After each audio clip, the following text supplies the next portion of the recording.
Welcome, my friends, back to the Alyosha Society. We are still pursuing truth and beauty and goodness. Man, it's been a while, and we're still doing the same thing. Yeah, through great literature. Friends, this is 9 out of 10 total videos on how should we then live. And this is actually kind of a special video, I guess. This is technically the final video in terms of the content of Great Books 4. I know. Time out. I know we still have one more video left. But in that video, what I'm going to be doing is sort of recapping the entire course, like reflecting back upon all the books that we've studied in this course and just drawing some conclusions and talking about that. But anyway, here we go. Let's just do it. Number 9 out of 10 and outline of videos. Yeah, we've come a long way. I'm just going to put that out there. We've come a long way, and we'll be finishing up right here. What I want to do now, well, actually, before I get to that, let me do this. There's a couple things I wanted to point out. These final videos. These final videos say things like the titles, if you'll notice, they say things like modern art, modern literature, modern philosophy, modern theology. Just want to clarify what he means by that, because I have used the term modern in a certain way. And I want to make sure you understand what we both mean by it. I have kind of been using it in a very specific way to mean post-Enlightenment Western man. So in other words, we have medieval man, God is king. Then we have the Enlightenment, which, 18th century movement, reason, logic, science. But in the way that I've been using the word modern, the modern man still believed, notice I said past tense, because we're not in modern man anymore, believed that truth was attainable, that you could add, that there was this thing out there called objective truth. The question wasn't whether or not there was objective truth. The question was, how do you get to it? And then I have the term postmodern man, which that's the line, what Schaeffer would call the line of despair. That's the, below the line of despair. Postmodern man says there isn't even any truth to find. You just you make it up yourself. So it's the complete eradication of any kind of objective reality or truth. In these final chapters, Schaeffer is simply using the term modern in a more generic sense. So by modern philosophy, theology, music, and art, he's talking about what I've been calling postmodern, because what he is saying, he's just using it in a more generic sense. He's saying that philosophy, below the line of despair, theology, art, music, and the line of despair, what he means by that is everything above that line, or if you're looking at a timeline, everything before that line. In Western man, truth was still a thing that Western man believed in, and it was findable. After the line of despair, make it up yourself, create your own. We have existentialism, we have relativism. These are all very, very related terms, and just wanted to point that out. Okay, so in wrapping up, here's what I want to do. Schaeffer does a great job of kind of bringing it home. But remember, friends, Schaeffer wrote this book in 1976. 1976. I was only 7 years old when he wrote this book. So a lot has happened since then. He does a great job of talking about the culture of the 1950s, then the sexual revolution and psychedelic drugs in the 1960s, and the overflow into the 70s and so forth. But again, the man died in 1984, for Pete's sake, and the book was written in 76. So the big question for us, as of the recording of this video, it is 2023. So I'm making a video in 2023. Well, friends, that's that's a lot of time. Okay, we're talking, let's see, 24, we're talking almost 50 years. So we're talking about almost a half a century has gone by since the book was published. So in other words, what in the world has happened since then? That's what I want to talk about. So I had fun. I'm not gonna lie to you. I had a lot of fun on this little assignment because, well, I got to find a place to put myself. I think it's going to have to be over here.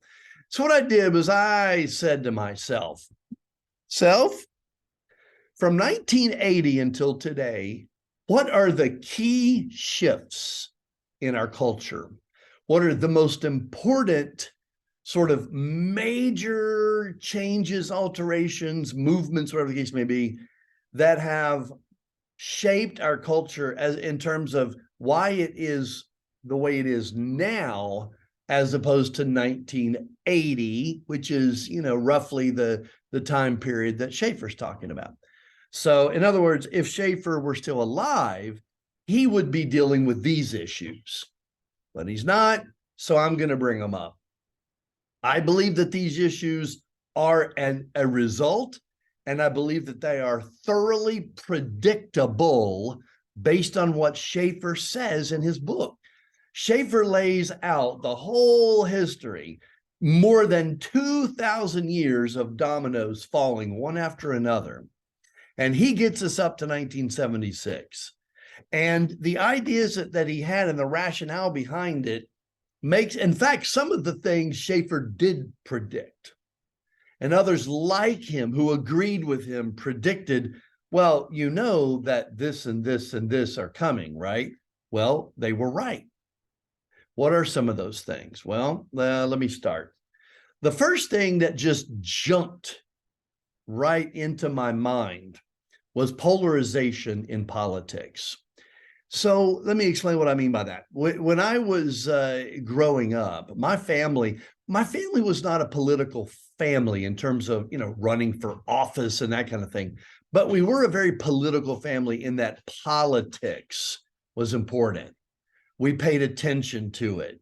We watched the conventions and the speeches and the news. And, my teenage brother even had, like pictures of Ronald Reagan. I mean, I was too young to really understand it, but I knew one thing. I knew that as far as my parents were concerned, Ronald Reagan, that some of you, if you don't know who Ronald Reagan, if you don't know who Ronald Reagan was, he was our 40th president. He was president from 1980 roughly to 1988. So he was the president of the 80s. So I grew up in this kind of family. Democrats and Republicans were, just for the sake of argument here, they were, let's say, about this far apart.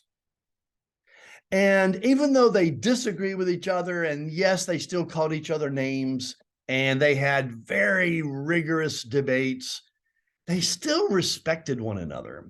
And they still, at the end of the day, they had a high regard for one another. That has gone away in the last 50 years. That does not exist anymore. So when I say polarization, I mean, we've gone from the political divide being something like this to now my hands are going to be leaving the area of the camera because they're so far apart. And there is a lack of respect. There's a lack of decency. There's a lack of civil and sane dialogue. We don't have that anymore. There is no real sense of, hey, we disagree. Let's sit down and have an organized, logical, civil debate about it. No, there is none of that. There is none of that. So that, why is that? I mean, I think there's a lot of reasons for it, but I would say that a lot of what Schaeffer has talked about ties in. We've given up on objective truth. And so when you say, well, I don't believe there's any higher standard in terms of a God to whom we are all accountable, and when you say that, then what becomes the standard that determines your behavior?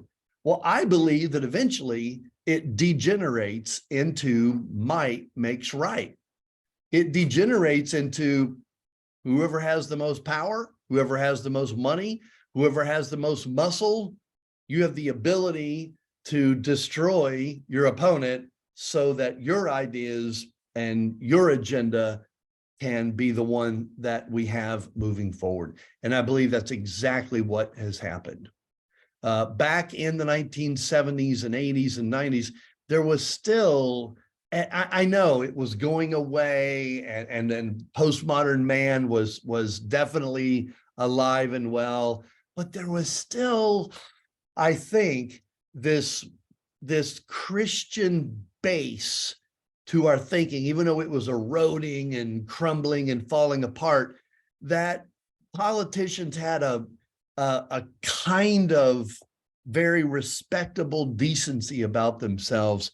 That is gone. And so politics now is brutal. It is ugly. It is whoever has the most powerful will be the last man or woman alive. And I got to tell you, for those of you who are so young that you don't even remember it the other way, I am sad. I am sad for you. The second thing that came to my mind was the most obvious difference is, and most of you watching this video, you don't even understand, you don't have a clue, you never lived in a world where there was no internet. But when Schaeffer wrote this book, there was no internet. And why do I think that's important? Well, for our purposes here, I think the main reason it's important, remember the stair steps? Remember, Schaeffer says when there's a shift in the way the culture thinks about something or in the values of the culture, it generally starts up here in the realm of academia. So it starts with the philosophers, who are basically, another word for the philosophers of our culture would be university professors, the thinkers, people that write books and do those kinds of things. And then it trickles down. The idea starts there, but Joe the plumber doesn't get it, because then it kind of trickles down to the art. Then it'll trickle down to the music. And that is where the general culture gets a hold of it. And so the reason I think this is, and then of course the church is last, he says, the reason I think this bullet point number 2 is mind-blowingly important is that Schaeffer's stair step used to take years. So in other words, from the time that the university professors were proposing wacky or different or crazy or weird ideas until the time that people in the general culture were actually living out those ideas would have been years for that to happen. Well, now with the, click of a button, an idea shoots across the world with an Instagram post, a TikTok video, a tweet, Facebook post, whatever the case may be. So what used to take years, I think that Schaeffer's stair step is probably still accurate in terms of the order. I think that when there are cultural shifts, it still kind of sort of starts with the intelligentsia in academia. But now, instead of it taking years or maybe even decades, it takes a lot less time. Maybe it's more like months, maybe it's more like a year or two. And that is absolutely what has happened.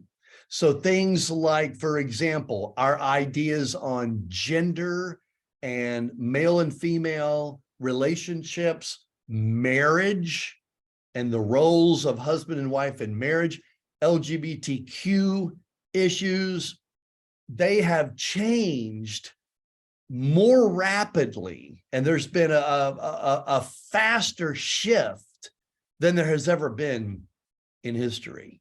I mean, friends, when we're talking about movements like the Renaissance and the Reformation and the Enlightenment, those are things that took place over several centuries even. Again, today, TikTok, tweet, Instagram, and everything now moves at lightning speed. That is an extremely important development. So apart from the polarization in politics, the advent of social media, the third big one, this was already happening when Schaeffer wrote this book. But what I believe has happened over the last half a century is that it has come way more so out in the public. It's more obvious and it's more clear that we, Western culture, we are a culture that worships diversity and inclusion. And a bit more of a fancy pants term to say that is that if Western culture has a deity, you know, in ancient Greek and Rome, they had their deities. They had Athena, they had Zeus, they had Hera, they had Apollo, they had Aphrodite. And our deity is the deity of pluralism. That is where we worship, no doubt about it. What do I mean by that? Well, pluralism is the idea that everything's right, everybody's right. You create your own reality, you create your own truth, and you cannot and you shall not tell anybody else that they're wrong about anything.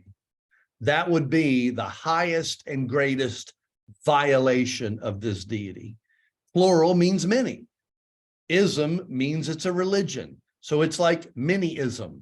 It's like the religion of many. Everybody's right, everybody's true.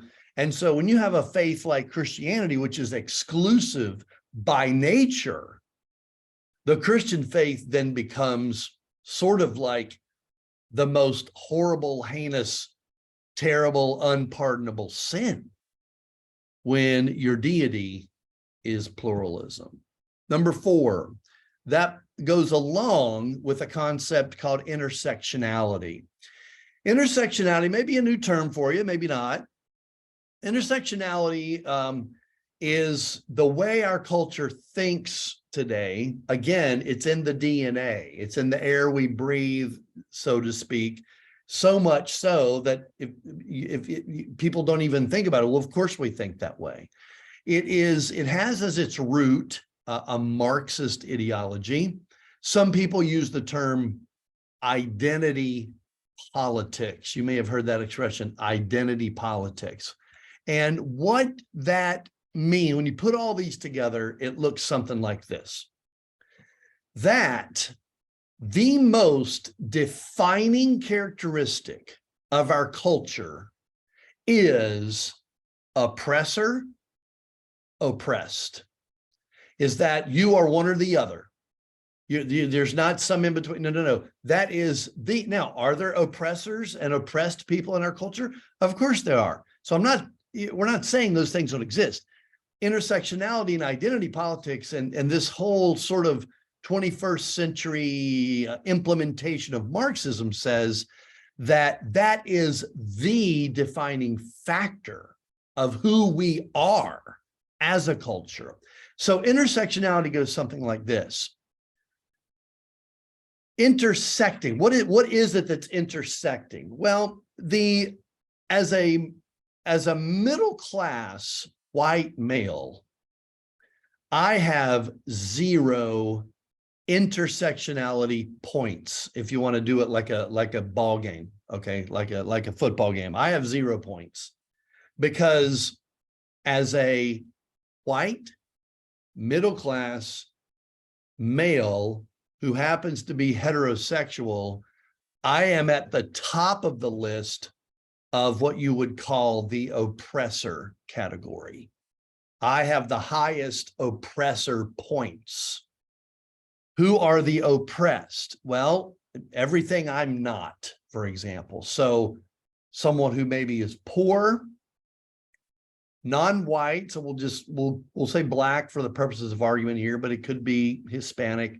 So poor, black, female, and non-heterosexual. So let's just say, we'll just say lives an LGBTQ lifestyle, maybe, or as the term is popular as of the making this video, would be a queer lifestyle. So that person has the most intersectionality points because they have more intersections of oppressed characteristics. You understand what I'm saying? So that person is oppressed as a female, as a black person, as a poor person, and as a non-heterosexual. And so that's intersectionality. And that, so we are training our children in government schools right now. We're training our children in the doctrine of intersectionality. This was certainly around, and there may have been seed forms of it in the 1960s and 70s and 80s when I was young and when Schaeffer wrote this book, but it has absolutely exploded over the last half century, and it has become essentially the way our culture thinks about who we are. We are either oppressors or oppressed. No, I disagree with that identity, but again, I'm just telling you what I believe are the most important. Number 5, woo, this is a big one. What you might call a gender revolution. Now, in the 1960s, we had what would have been called the sexual revolution. So this is a time where the cultural shift then was, why do we have these outdated, old-fashioned, biblical Christian ideas of husband and wife and sexuality? We should have sex with whomever or with whatever you want and outside of marriage. And that's different than what I'm talking about here. This is a gender revolution. This is a completely radical and new way of thinking about male and female. And essentially, it is that they don't exist. Now, friends, think about it. Everything that Schaeffer says, this makes total sense. That when you cast aside morals, standards, absolute truth, and reality, and you make it up yourself, then why would there be male and female? Okay, that's an old-fashioned, that's an outdated, that's a biblical concept. Genesis 1:26 and 27, God said, let us make man in our own image, male and female, he created them. Well, now those categories are gone. Some folks say that there are a whole bunch of genders, like maybe as many as 30 or 40. Other folks say there's no such thing as gender. We're just sort of beings, and you can fall in love. One being can fall in love and have whatever life you want to have with another being. We're just souls, and our biology doesn't matter in that regard. That's what I mean by gender revolution. So a biological male can simply say, oh, well, I may have been born that way, but I'm not a male. I'm a female. What I really am on the inside is a female, trust me. And so we have a transgender revolution. We have male, female, all these distinctions, all these definitions, all these sort of commonly held ideas about gender for 2,000 years, thousands of years, have been eradicated very, very quickly. That goes back to Schaeffer's stair step and social media bringing that about. And then finally, unfortunately, all of this brings about naturally a serious antipathy towards Christians. So think about it. The Christian faith is basically opposed to the large thrust of where our culture is today and where it's headed. If you say, no, I believe there are two genders and they're male and female, or I believe our identity isn't in how much of an oppressor or an oppressed person we are. Our identity is whether or not we're in Christ or not in Christ. Or bullet point number 3, we do not worship pluralism. That is not the deity we serve. We believe certain things to be true, and if they are diametrically opposed to those things, then we reject them and we say they're wrong. Can't do that today. So that creates this increasing hatred, this increasing rejection of the Christian faith. And, the best way I know to think about it is the old, swimming against the stream kind of concept. And friends, this is where we are today.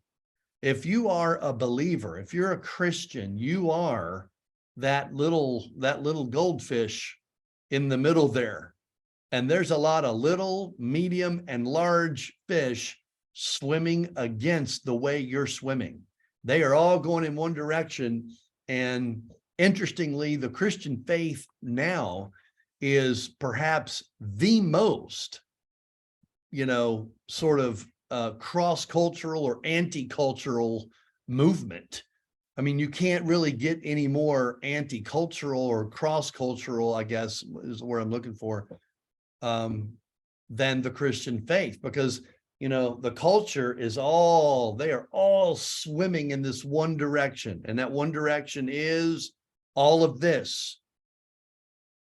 And if you're a Christian, you are swimming in the opposite direction.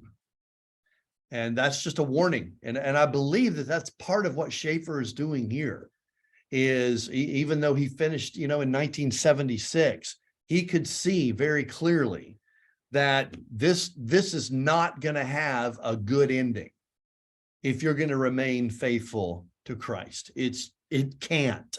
Well, that brings me to the last thing I want to address very quickly here.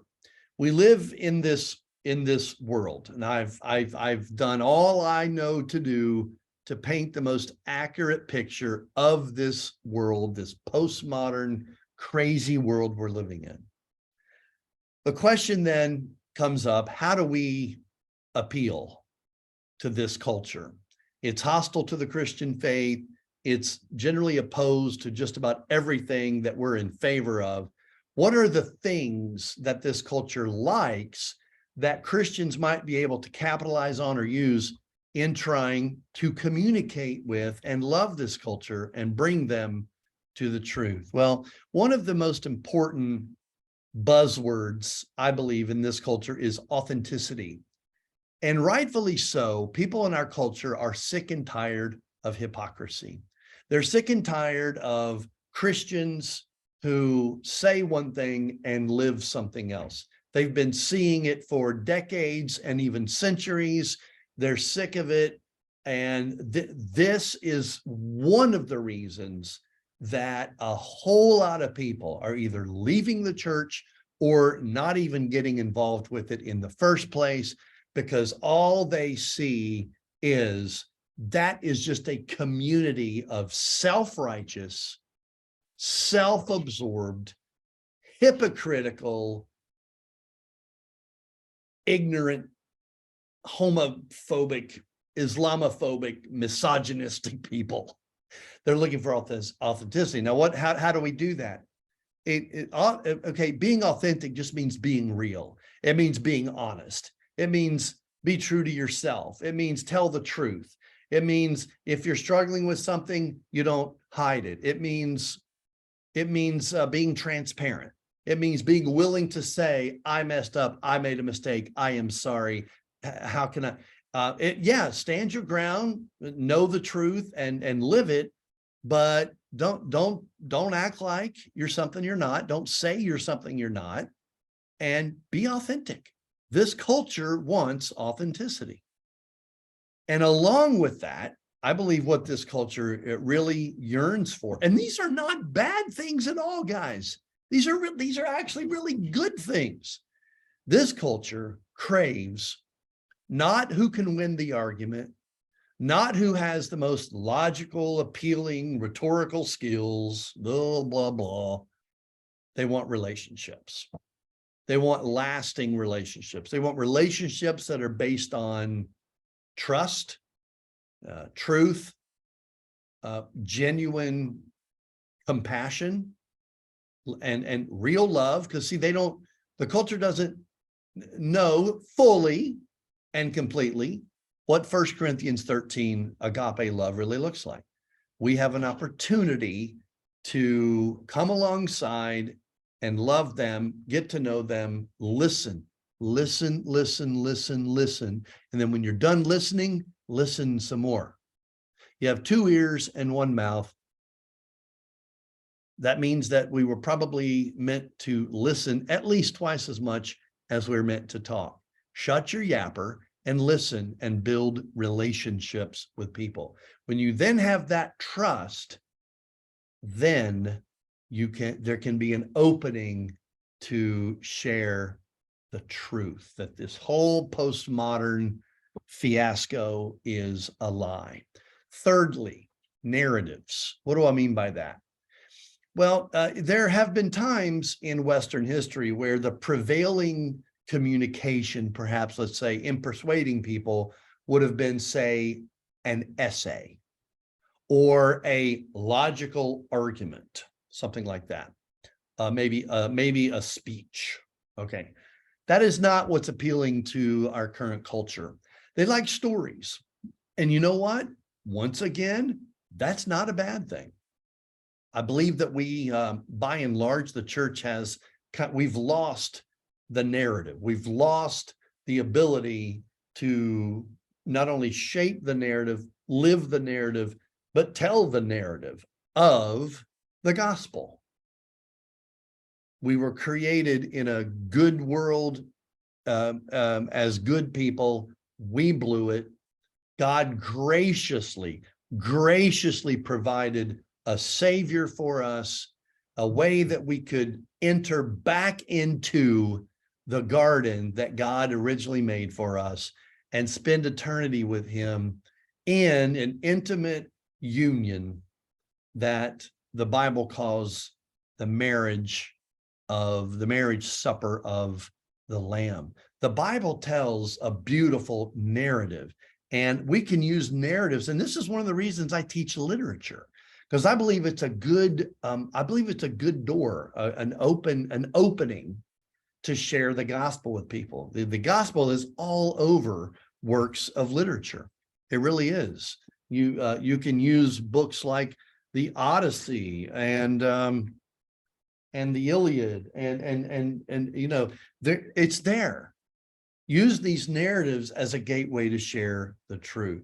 So authenticity, build relationships, think about narratives, and then something that's important to this generation and this culture is social justice. Now, whoa, Mr. Etter, we don't believe, we're not going to be, no, just time out. Friends, the fact that this generation cares about social justice, that's not the problem. The problem is how they believe social justice should be worked out. That's the problem. Friends, read the book of Amos. Listen to the words of Jesus.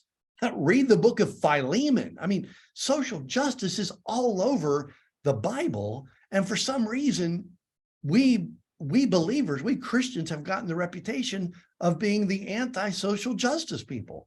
We should be on the forefront. We should be on the front lines of caring for the poor and ministering to the oppressed. But the culture does not view it that way. So that is another way that we can love our brothers and sisters and create and build relationships with them and live out and share the narrative of the gospel in a very authentic manner. So this is my 2 cents worth here, these 4 points. on how we can minister to this culture. All right, friends, that is essentially the end of our discussion of how should we then live. In the final video, what I want to do is, well, I say here, bring it all home. What I want to do is I want to reflect upon this whole course. You know, what books have we read? Where did we start? Where did we end up? What are some of the big ideas and the key things that we discussed and covered? And just reflect upon those and enjoy doing that. Check it out. That'll be the final video of Great Books 4. See you then, friends.